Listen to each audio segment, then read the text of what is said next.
তোমার ক্রোধকে দমিয়ে রাখো, নচেত ক্রোধই তোমাকে নিঃস্ব করে দেবে। তারাই সুখী যারা নিন্দা শুনে এবং নিজেদের সংশোধন করতে পারে। অন্যের অটোগ্রাফ সংগ্রহ করে সময় নষ্ট না করে বরং নিজেকে উপযোগী করে তোলো, যাতে অন্যেরা তোমার অটোগ্রাফ সংগ্রহ করে।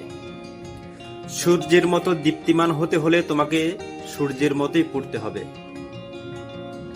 যে ব্যক্তি কাউকে গোপনে উপদেশ দিল, সে তাকে খুশি করলো ও সুশোভিত করলো, আর যে ব্যক্তি প্রকাশ্যে কাউকে উপদেশ দিল, সে যেন তাকে লাঞ্ছিত ও কলঙ্কিত করলো। আগুনকে যে ভয় পায়, সে আগুনকে ব্যবহার করতে পারে না।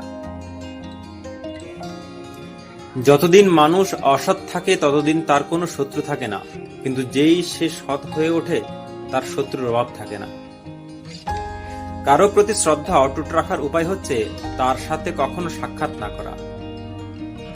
দুঃসময়ে কোনো অপমান গায়ে মাখতে হয় না। ভবে মানুষ গুরুনিষ্ঠা যার, সর্বসাধন সিদ্ধ হয় তার। এমনভাবে অধ্যয়ন করবে যেন তোমার সময়ের অভাব নেই, তুমি চিরজীবী। এমনভাবে জীবনযাত্রা নির্বাহ করবে যেন মনে হয় তুমি আগামীকাল মারা যাবে। প্রাচুর্যের মধ্যে থাকাকালে দুঃখীদের মধ্যে উপদেশ দেওয়া খুবই সহজ। ঝগড়া চরমে পৌঁছার আগেই ক্ষান্ত হও। অনুকরণ নয়, অনুসরণ নয়, নিজেকে খুঁজুন, নিজেকে জানুন, নিজের পথে চলুন। কাউকে জ্ঞান বিতরণের আগে জেনে নিও যে তার মধ্যে সেই জ্ঞানের পিপাসা আছে কিনা। অন্যথায় এ ধরনের জ্ঞান বিতরণ করা হবে এক ধরনের জবরদস্তি। জন্তুর সাথে জবরদস্তি করা যায়, মানুষের সাথে নয়। Human will revolt. বেফাস কথা বলার চেয়ে চুপ থাকাই শ্রেয়। চালাকির দ্বারা কোনো মহৎ কাজ হয় না। অন্যকে বারবার ক্ষমা করো, কিন্তু নিজেকে কখনোই ক্ষমা করিও না। সময় বেশি লাগলেও ধৈর্য সহকারে কাজ করো, তাহলেই প্রতিষ্ঠা পাবে। যদি তুমি কখনো অপমানিত বোধ করো, তবে অপরকে সেটা বুঝতে দেবে না।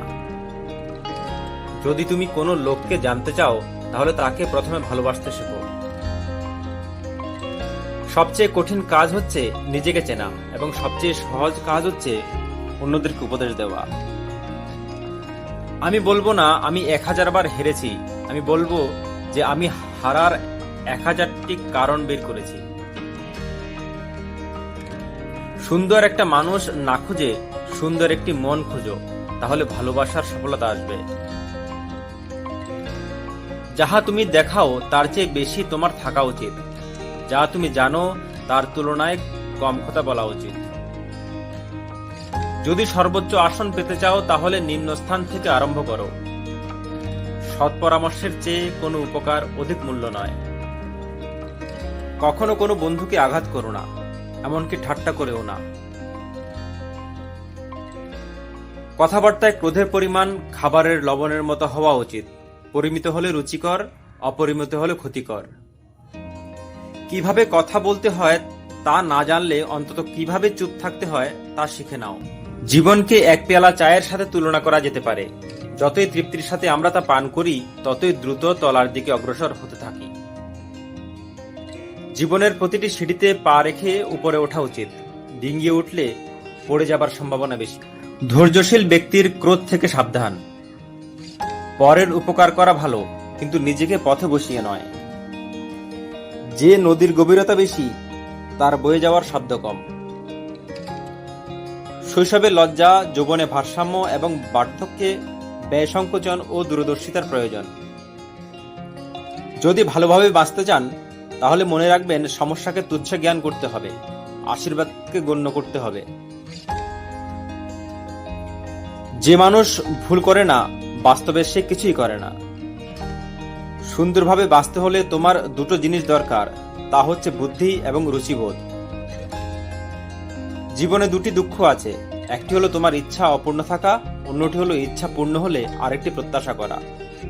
জীবন একটি কঠিন খেলা। ব্যক্তি হিসেবে মৌলিক অধিকার ধরে রাখার মাধ্যমে শুধুমাত্র তুমি সেখানে জয়ী হতে পারবে। আগামীকালের কাজ ভালো করে করার সবচেয়ে ভালো প্রস্তুতি হলো আজকের কাজ ভালো করে করো। আত্মবিশ্বাস সাধারণত সাফল্যের সাথে আসে, কিন্তু সাফল্য তাদেরকেই ধরা দেয় যারা আত্মবিশ্বাসী। তোমার যদি কোনো কিছুর প্রতি দারুণ আগ্রহ থাকে এবং তুমি যদি কঠোর পরিশ্রম করো, তাহলে সফলতা আসবেই। আমাদের আত্মবিশ্বাস যতটা থাকে ততটাই আমাদের ক্ষমতাও থাকে। তাই তোমার আত্মবিশ্বাস বৃদ্ধি পেলে তোমার ক্ষমতাও বৃদ্ধি পাবে। যে লোক ধৈর্য ধরতে পারে তার জন্য আনন্দ ও প্রশান্তি অপেক্ষা করে। যদি ঘুম থেকে ওঠার ক্ষেত্রে বনের পাখি আপনাকে হারিয়ে দেয়, তবে সেখানেই আপনার ব্যর্থতা। যদি তুমি কাউকে ভালোবাসো তবে তাকে মুক্তি দাও। যদি সে ফিরে আসে তবে সে তোমার, আর যদি ফিরে না আসে তবে সে কোনোদিন তোমার ছিল না।